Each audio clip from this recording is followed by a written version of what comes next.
Hello, and welcome to this special on-location edition of Brunswick Today, coming to you from sunny Florida. As most of you probably know, our city was represented by two area groups over the holiday season. You may have seen the Brunswick High School marching Blue Devils as they braved the elements and marched at the Orange Bowl parade on national TV. But unless you were in Orlando, you wouldn't have seen our first group, the St. Ambrose Cheerleaders. The girls were invited to compete in a national competition in Orlando, and we spoke to Coach Jody Platt about the trip. Well, first they entered the National Cheerleaders Association summer camp, where they learned cheers and chants and competed each night for ribbons, where they won superior ribbons every night. And then, because they did so well, they were sent an invitation to come to their regional championships at Kent State University on November 1st. They started practicing in June for summer camp, and then once they realized that they were going to be going to the regionals, they started practicing right away for that in August. On November 1st, when we competed, the girls did real well and placed first and received a trophy, so that entitled them to qualify for the nationals, which gave us 6 weeks to plan and raise money to get here. Okay, how did you accomplish that in those 6 weeks? Well, the parents were real great. They helped so much. It's been a real good unity. Not only the squad is close, but the parents are super. They did a real good job. They more or less asked for donation and support from the community and businesses. And we had a lot of parishioners that were really generous and really great. You know, it was really great. Okay. I know I was one of the people that was riding on the bus, and it was about a 24-hour bus trip down from Brunswick. I was wondering how the girls managed to get up the next morning for an early call for their competition. They were so excited. They didn't even get to bed till midnight, and then they were up at 3 in the morning taking showers and ready, and they were pounding on my door at 5 a.m. wanting to go to breakfast so that they'd be ready, and they didn't even have to compete until 9:28. So we ended up going to breakfast at 6, and they practiced from 7 until 9:30, until it was time for them to compete. Okay, and overall, how did they place in the competition? We don't know that yet. There was 49 squads in our division, and they don't list all of them. They'll send us, they only list the top 10, they'll send us within a week or two the final results as to where we placed. Now let's take a look at the girls in action as they put their best feet forward.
Before boarding the buses to return to Brunswick, the St. Ambrose Cheerleaders enjoyed a day at Walt Disney World. But they were only 3 days early to enjoy the Brunswick Marching Blue Devils as they paraded down Disney's famed Main Street, joining in the fun of Mickey's Street Party. Here's a look at their performance.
One of the most popular rides of Walt Disney World in Orlando is It's a Small World, and that was proven to us by an appearance from a Lakewood High School band, the Ranger Marching Band. Here's a look at their performance.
appearance of these band was a preview to Mickey's Street Party, a parade celebrating the 15-year anniversary of Walt Disney World.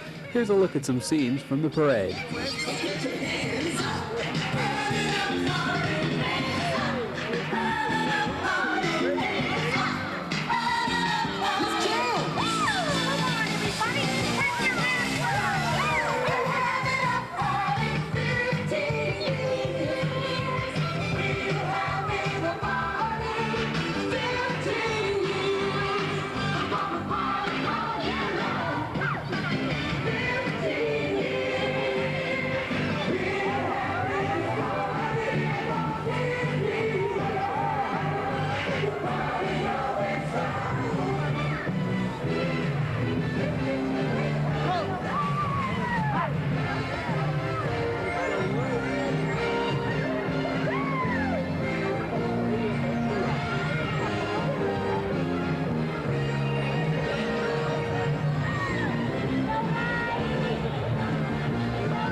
Into your feet and put your hands up.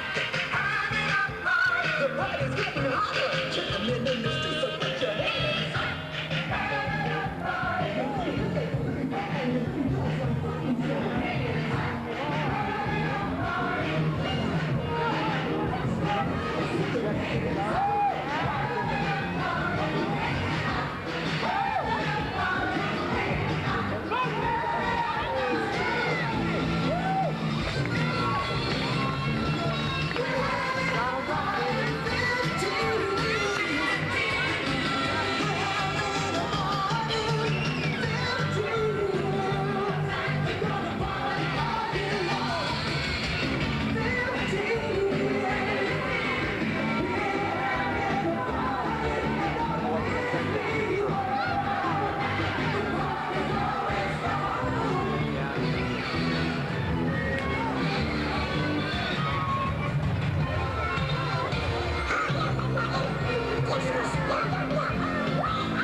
The Marching Blue Devils got to spend 2 days exploring both Walt Disney World as well as Epcot Center during their trip.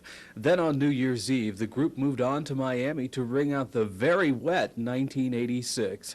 Fortunately, the rain held up just long enough for the national coverage to be virtually rain-free. With the likes of Marie Osmond and Janie Fricke, the Marching Blue Devils joined in the celebration of the Orange Bowl Parade. Let's take a look.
And with that performance, the Brunswick High School Marching Blue Devils closed out the year 1986. And that also closes out this edition of Brunswick Today. Keep watching Cable Channel 18 for updates on future editions of Brunswick Today. I'm Jeff Neidert. Have a great 87.